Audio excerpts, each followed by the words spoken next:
The approach is not new, it's not mine.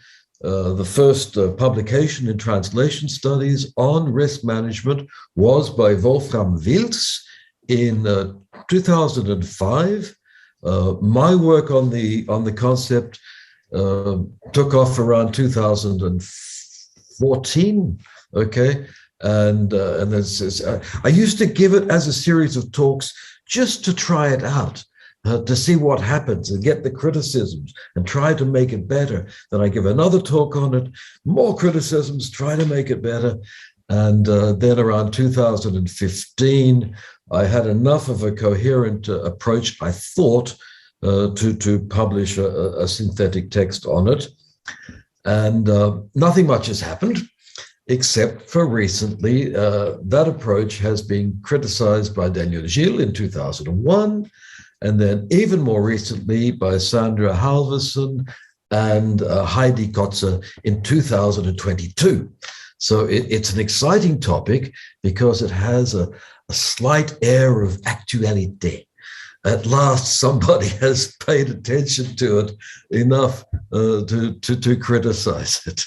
So what I'm going to do is present the basics of the approach through examples. Okay, I'm not going to give you a course in risk management. I'm not going to go through all the concepts that I use or present any system. That's all published. You can find that as you like, and I've no need to repeat what I've been doing. What I'm going to do is present 3 examples and sort of illustrate the kinds of analysis that one can do with the set of ideas around the notion of risk management, okay? And then I will, at the end, address the critiques from the very important translation scholars that have paid attention to this approach. So I'm starting from a doctoral thesis that I'm supervising. It's by Judith Reigal, and it's just been finished and will be defended in the coming months. And it's working on transcripts of court hearings, preliminary hearings in Barcelona, organized by the Miras Group at the Autonomous University of Barcelona. And my co-director of this research is Carmen Bestué, who's a lawyer, who has a background in law. So it's a very interesting supervision process. I'm learning a lot about it. But what's really interesting is what happens in the courts in Barcelona.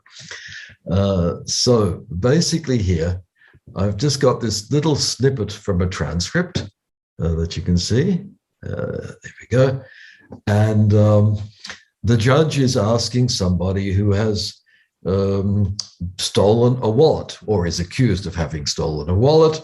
And this is the 3rd time they have stolen something of this value, more than 140 euros or something like that. And the hearing is there because if they confess to the crime, then they are given a suspended sentence and they are basically deported. They get out of jail and they can leave the country, which is sort of a catch. That's the get out of jail free deal, okay? Why is that deal there? Well, it has to do with the number of cases, the overloading of the judicial system, but the element of justice requires that the accused, in this case, the defendant, understands the nature of the plea that is being asked, okay? So the judge says to the interpreter, ask him, okay, if he agrees with what has been stated and accepts the charges, that is, pleads guilty, all right? So the interpreter turns around, so you accept the charges, right? This is in Spanish, the interpreter's working in English, or a kind of English. Defendant, to say, I robbed a wallet? Yeah. They have to free me? I say I'll rob it, and they set me free. Yep. To free me? Yep. Notice what's going on, this conversation between the interpreter and the defendant. The rest of the court, in theory, is speaking Spanish. So I have said I robbed the wallet. They have to free me. Yep. Out. Good. Interpreter, sí, acepta. Y tiene que dejarlo en libertad. Yes, he accepts, and he has to be set free. All right. It goes on a bit, but I'll just focus on this here. Now, what intrigues me here is that most translation scholars, interpreting scholars, because it's an interpreter, would look at this and be shocked. It breaks just about every rule that we care to teach our students, and most of the items in any code of ethics for interpreters, especially court interpreters. I've just put in red the things that might be shocking. And the deviation from accepted norms sort of begins, for me at least, with the instruction from the judge, which it doesn't ask the interpreter to convey a statement or an utterance that's to be repeated. It asks the interpreter to formulate a question, as if the interpreter were speaking in the first person. And following up from that invitation from the judge, there does ensue this conversation, which would be a side conversation, where the interpreter is obviously no longer interpreting in the strict sense of the word. But the exchanges here do reach an outcome and do reach the decision, the reply that the judge is obviously looking for. So instead of looking at that and just writing up all the mistakes and imperfections, this is not best practice, I'm aware of this. I'm interested in asking why. Why does this happen? And is there a logic behind it? What are these people doing? I know it's wrong in theory, but why are they doing it? And that sort of question requires something more than the application of rules or norms or criteria of accuracy, for example. Now, the way I take up this analysis is to ask for each person in the interaction, what is the worst thing that could possibly happen? Okay, I assume that people want to avoid something bad. I don't know what they want to go towards because I'm not inside their brains, and I hesitate to construe intention or actual meaning behind utterances. Everything has to be interpreted.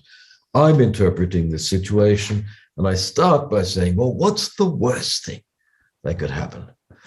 So for the judge, in terms of justice, the worst thing would be that the defendant does not understand the requirements of the court and does not enter a valid plea. That is, there has to be justice. And so the judge adopts an attitude that we would describe as being risk averse. Risk averse means the judge spells out the rules done prior to this and then asks the interpreter to ensure that those rules, that the deal is understood. Okay, and in doing so, allows the interpreter to take part of that risk. So there's a second attitude here, which is risk transfer. Risk aversion, explain it well. Risk transfer, make sure the interpreter does that on the judge's behalf. Okay, so that is risk transfer. You move the risk from your action to somebody else's action, and you have to trust them in order to make that connection. So trust is a part of what's going on here as well. Now, for the defendant, this is actually more complicated, but the worst thing for the defendant is probably to spend more time in jail. The defendant just wants to get out of jail. And their attitude is probably risk aversion. They would accept the plea bargain and get out with a suspended sentence. They could have other attitudes. They could take the risk of going to a full trial if they have a very good lawyer and some actual evidence, but failing that, they are probably quite logically act in a risk-averse way by accepting the plea bargain. We don't know if the person is guilty or innocent. We don't have to know. It's the logic of what ensues says they adopt a risk-averse strategy. What's the worst thing for the interpreter, though? That would be the loss of credibility. Why? Because the interpreter is being paid by the court and actually by a company that's employed by the court. If the judge no longer believes in the word of the interpreter, if the interpreter loses credibility, they lose their entire function within that system. And so the interpreter's attitude here is risk averse. The interpreter does whatever possible to ensure the outcome that both the other sides seek. That is, yes, guilty, out of jail. Okay, both are happy with that. That's the logical thing that the interpreter should seek in order to keep the others in a cooperative relationship. Now, in doing that, in the extended conversation that I haven't shown you, unfortunately, the interpreter goes a bit too far in seeking this cooperative outcome, and actually says to the defendant, yes, you remember you discussed this with your lawyer beforehand and you agreed then. And trying to reinforce the deal, trying to give even more guarantees. Unfortunately, that kind of risk transfer, which is actually transferring it back to the counsel, to the lawyer, which was provided to the defendant, that second risk transfer really turns out to be incredibly risk-taking, because that supposes that the previous conversation was binding and therefore applies in the hearing. In legal terms, that is far from the case. The previous conversation from the lawyer is not at all binding. And if you look at the exchange closely, the defendant's plea is not based on a clear understanding in that trial situation. In fact, it's assuming that the previous decision with the lawyer is the decision made in the trial. And it's a preliminary hearing, not a full trial. So my co-director of the thesis at this point becomes absolutely alarmed and says, that's the point where it goes absolutely wrong because of the second risk transfer. For me, though, I mean, I recognize that as being a problem. But if that hadn't happened, this could be a very successful exchange between people who arrange themselves quite quickly in such a way that an outcome is achieved that is cooperative in the sense that it's beneficial for all parties, beneficial for the judge, beneficial for the defendant in this case, and beneficial for the interpreter. And it is relatively efficient, therefore beneficial for the judicial system. So what have I done there?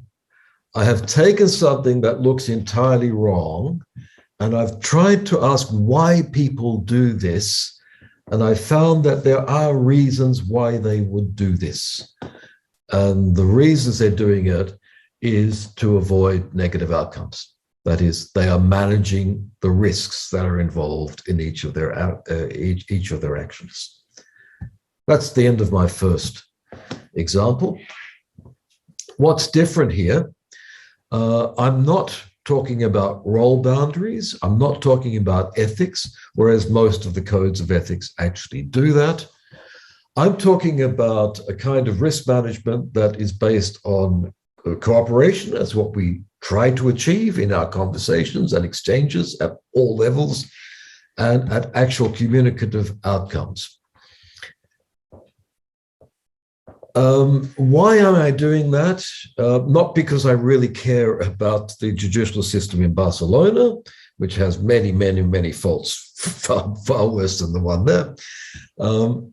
It's because in my recent research on COVID-19 health communication here in Victoria, in Australia, we are finding that a straight translation is not enough.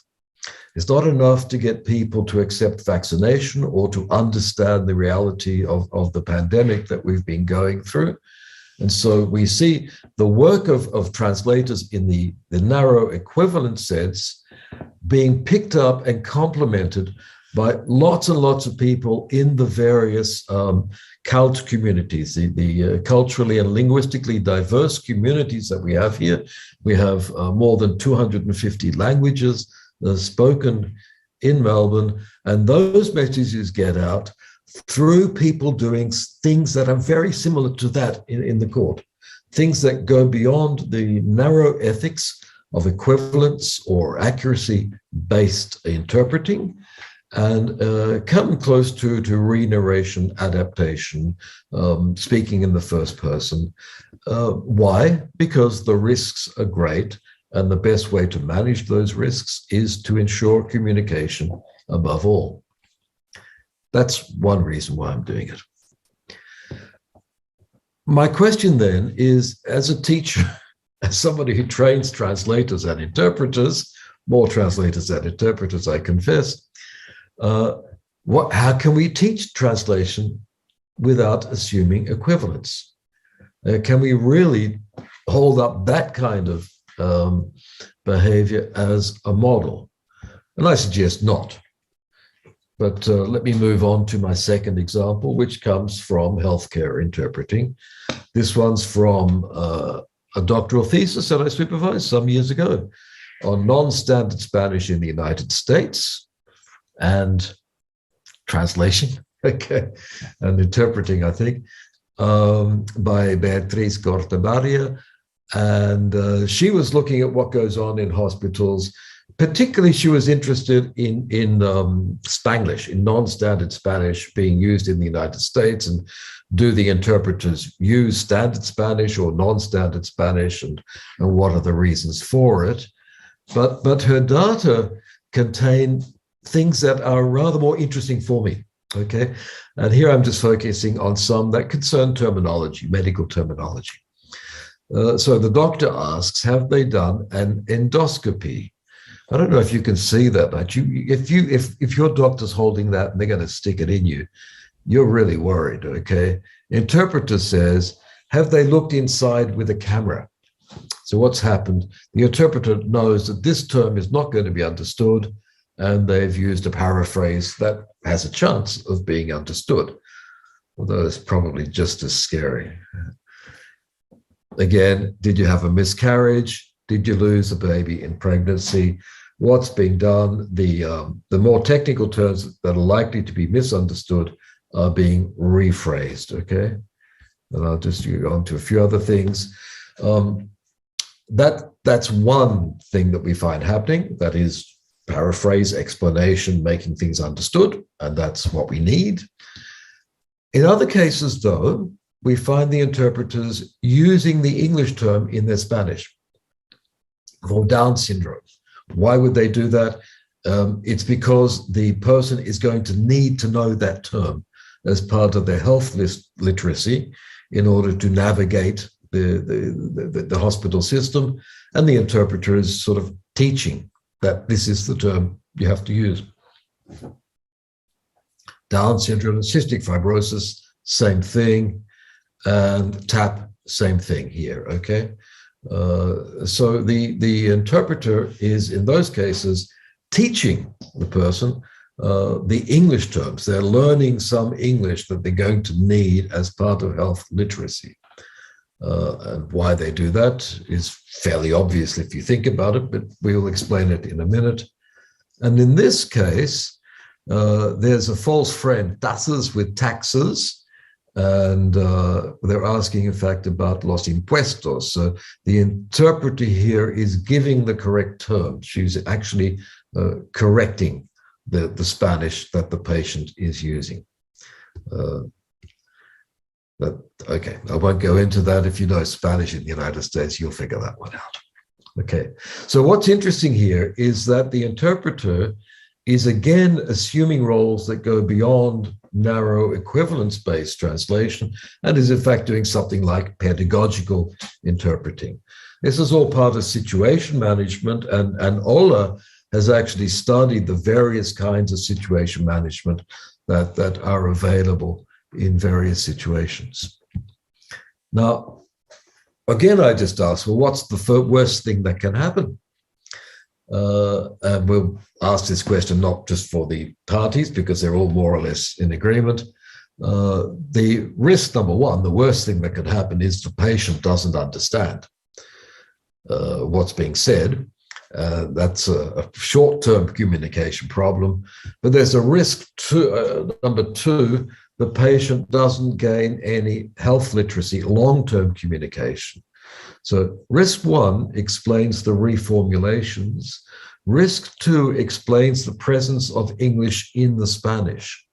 And they are both pertinent risks, but operating at different timescales. The interpreter senses when one time scale is important and when the other kicks in and is important. Risk three, it should be there, is obviously if the doctor does not trust the interpreter. In fact, the interpreter and translator's greatest risk is always that of losing credibility. So sometimes the interpreter will use the correct term and then give the reformulation. This tells the doctor, yes, I know what you're talking about, and it tells the patient on the other side, and this is what the doctor means. That can work both ways. So what we find in these examples in terms of risk management is really quite complex, because if you go one way, you lose something on the other side.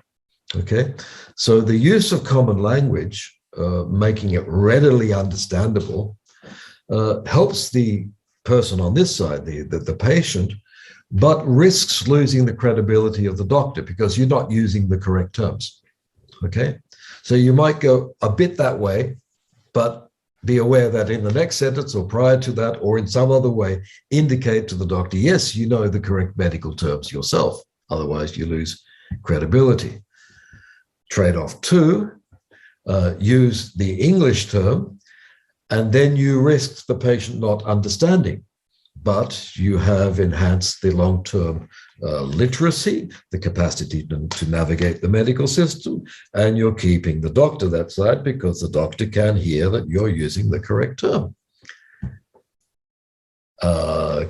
Trade-off three, give the patient the correct term. That's what happens there.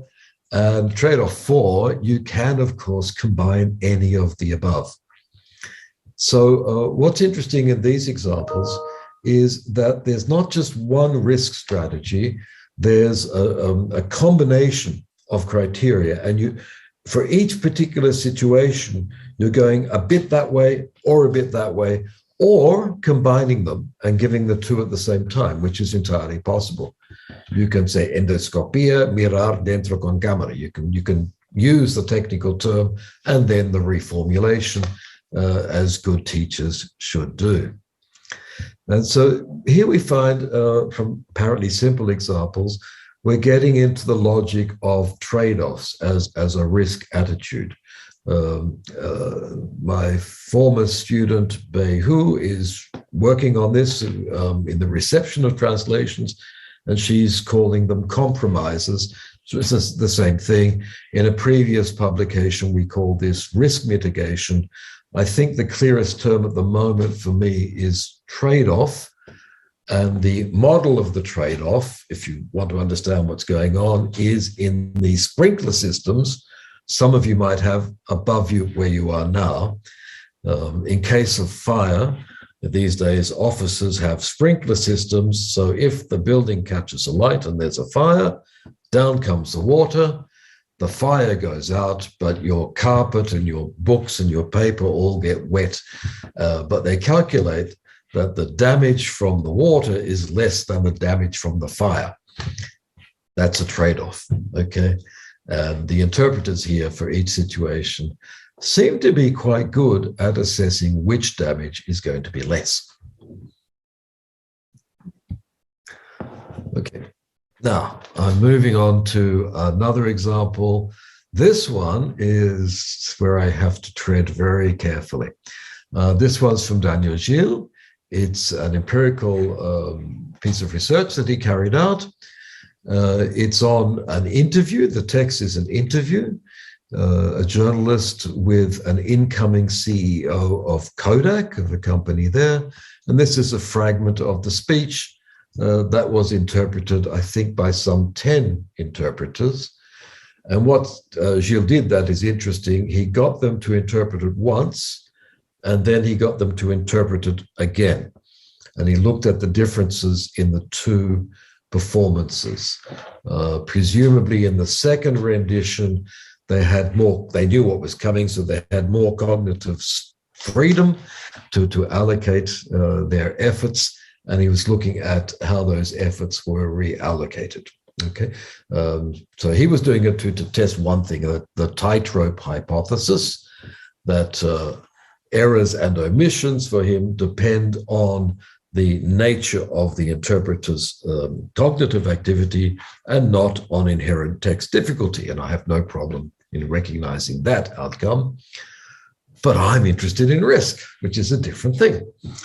Now, what's interesting here for me is that the interpreters rendered this, and this is from Daniel Gilles, and they made a number of errors and omissions. Note that errors are in the same category as omissions. So an omission for Gilles in this study is counted as an error. And I was thinking, well, wait a minute. You know, sometimes people leave things out and it's not an error. It's in fact an intelligent thing to do. For example, I'll just go back. Look, there's a false start there. I'm sure I don't even know these people. Any interpreter is going to leave out that false start. But you can't go there and include that as an error. I don't think so for me. And then I went through and I looked at the actual omissions that these interpreters made. And here you can see what they collectively made.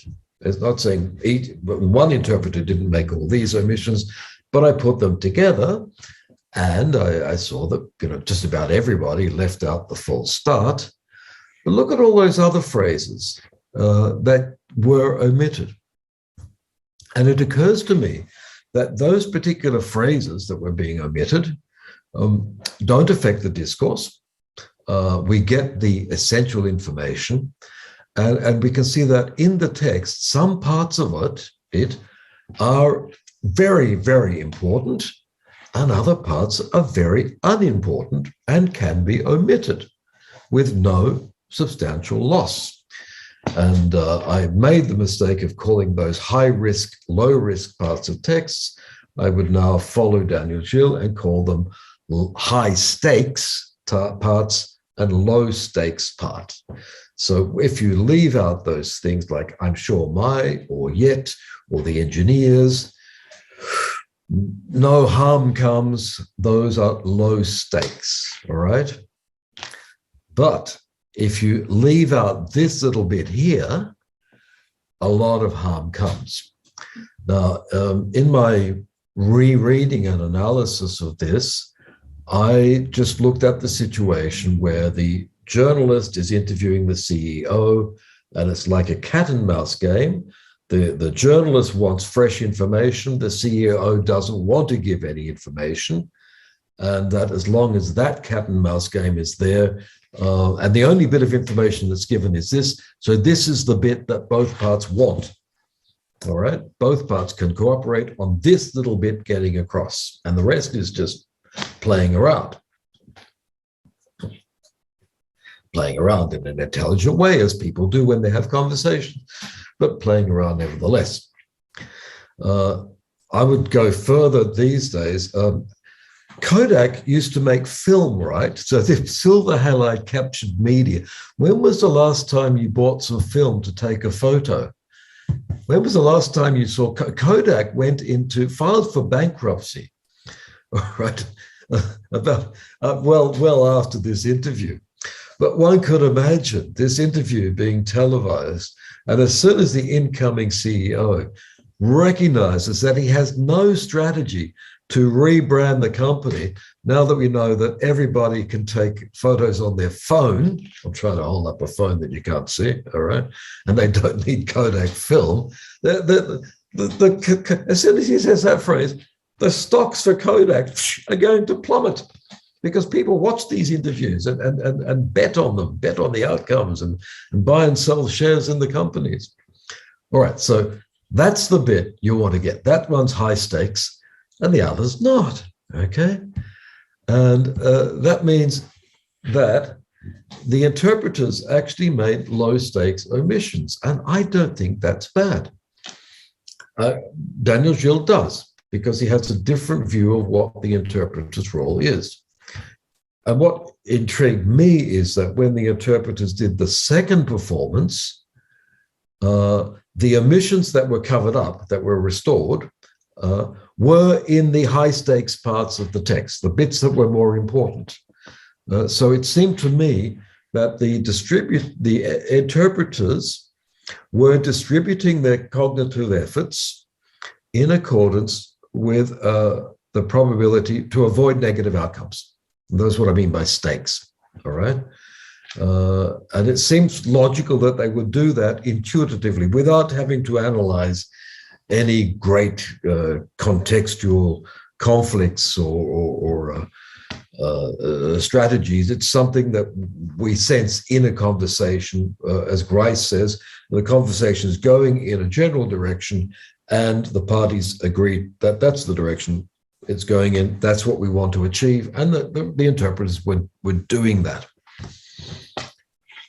The theoretical importance, though, of what I was trying to get at there is that omission should not be counted as an error necessarily. Sometimes it absolutely is, but not always.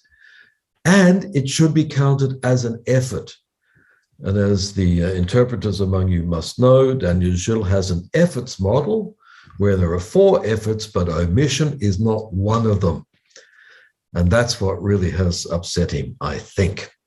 I was, in fact, trying to deconstruct a rather precarious categorization of a very, very complex cognitive activity. Now, I can take that kind of analysis of text that people work on, or speeches, and extract rather simple rules from it. And this is what I do tell my students: only work hard when the stakes are high. I mean, work hard, but work hard when it really counts. And don't work too hard when not. I mean, texts are very, very different. Some parts are really important, others are not. Unfortunately, some of my students only learn part of the lesson, that they don't have to work too hard, and then they're surprised when they fail an exam. Now, what's interesting for me is that I started, this was some years ago, when I started to deal with this kind of text in class and discuss it and get people to talk about where they could leave something out, where a mistake would not be important. We start to discuss what interpreters do without having to refer to equivalents. This would be the way I would approach beginners who come in and typically want to use high effort for everything, all right, or low effort for nothing. If they think interpreting or translation is going to be easy, this is for translation and interpreting. And it seems to me this is a rationalism that is going to be criticized by other people, as we will see soon, that if you have a low probability of adverse effect, that's low stakes, all right? You should not invest great effort, use risk aversion, that is avoid the risk, tone it down, generalize, or risk transfer, be close to the ST, be close to the start text, that's a risk transfer, or do what the client tells you, that's risk transfer, or cite somebody else's advice, that's risk transfer, like we saw in the court situation. Over here, I think it's logical to have high effort being invested in high stakes communication. When a lot depends on it, when a lot depends, you work hard. And there you would use risk transfer if necessary, or risk taking. And this is very, very important, that in this very simple model, which seems to be telling people it's okay to be lazy, not at all.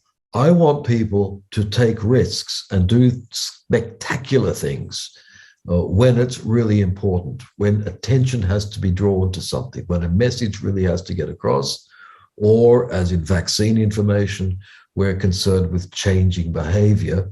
I want mediators to do risk-taking things there that will reach great success. Got to be careful about the vaccine. Perhaps I shouldn't stress risk-taking with vaccines. All right. What we have to avoid, though, is people working hard on everything, as beginners tend to do. They want to check every reference. They have doubts about everything. That's overwork and inefficient. Or low effort where it counts, and that's guesswork, and that leads to perdition, as we see when we mark exams. All right. So this is using risk management as a very simple logic for training people. How do we train people? What are the basic strategies we train them in? I have never said everybody works this way. I would not like to be interpreted as saying everybody works this way.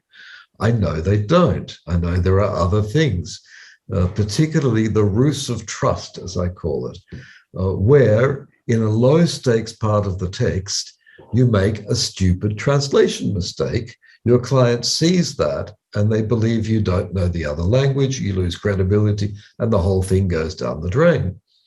That has happened to me as a translator.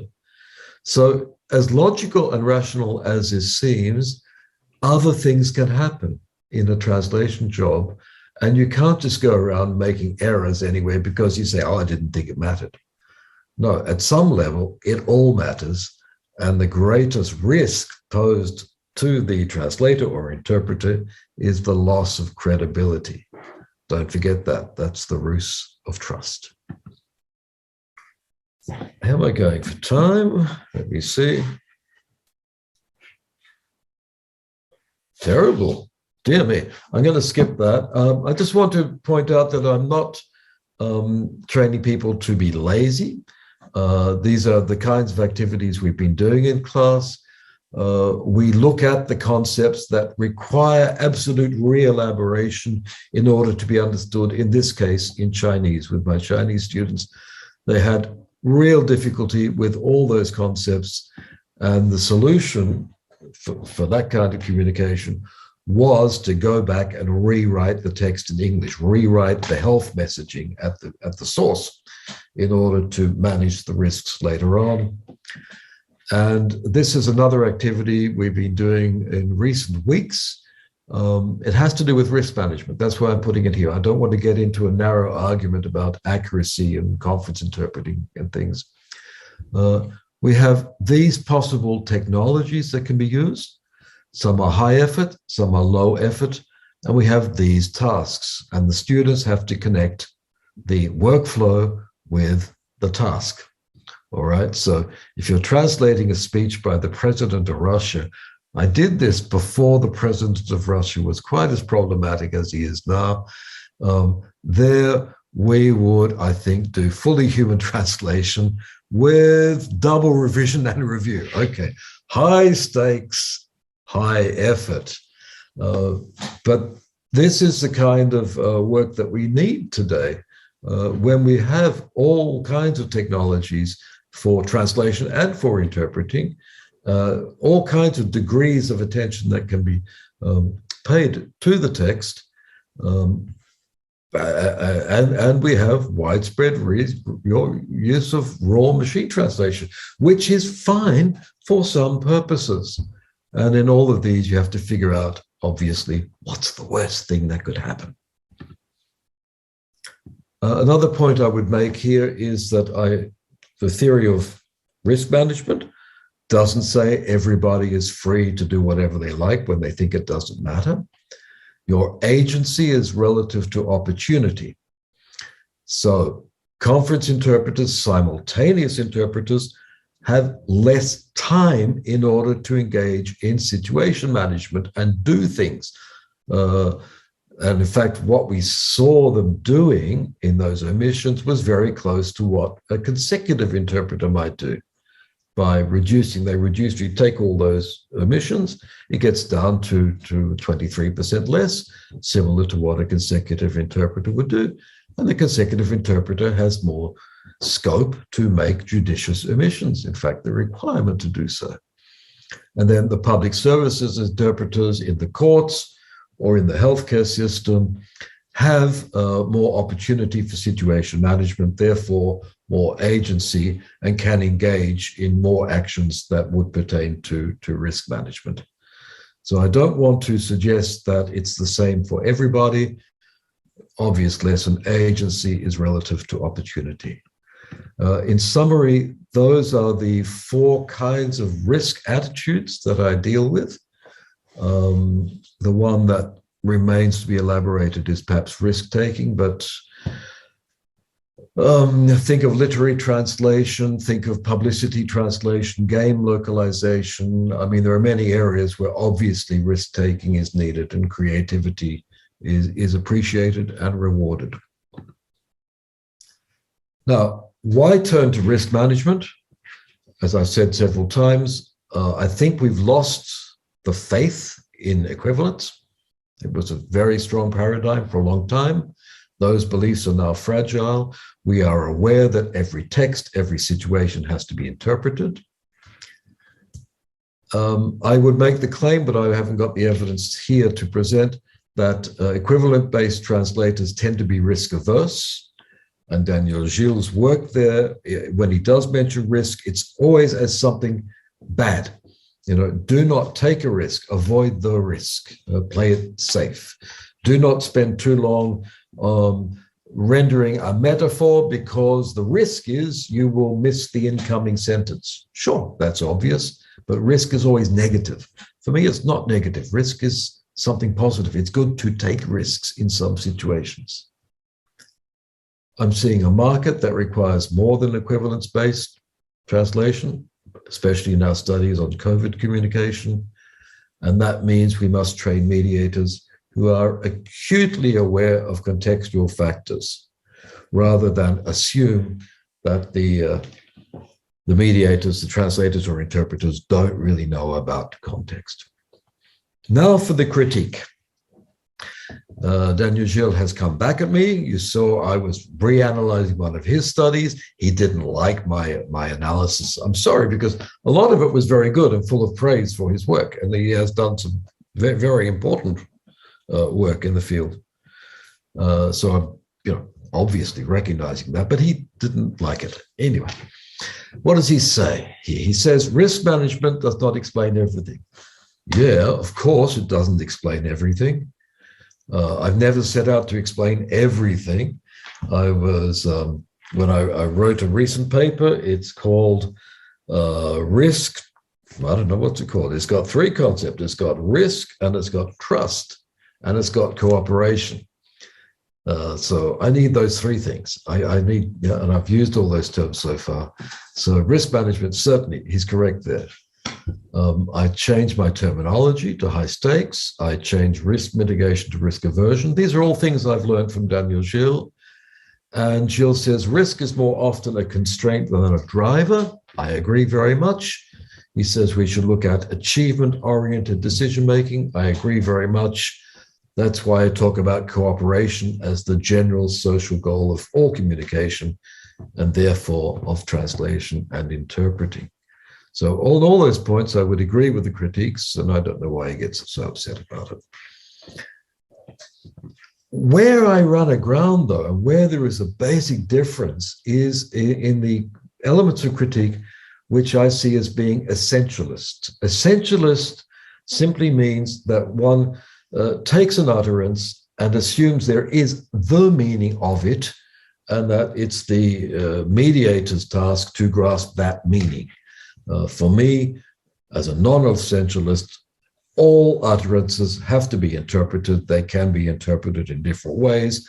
And the idea of having one simple meaning is really a test of power and authority. So Gilles brings out a sense of cognitive risk. which is the risk of making, it's again there, errors and omissions. So errors and omissions are put into the one thing, and risk is always negative. There's no positive risk-taking in Gilles' approach. And then risk management seems therefore to be opposed to something like fidelity. So I've got something, it's difficult to imagine how a translated poem would look and read if it were determined to a large extent by risk management. No, I've never said that anybody sets out to translate a poem in order to avoid risks. That's not the purpose. And the purpose is to gain cooperation between the communication participants, and the risk is of not gaining it. Okay, but nobody sets out, nobody sets up a company just to manage risk. They set up a company to make money, and the risk is that you don't get the money.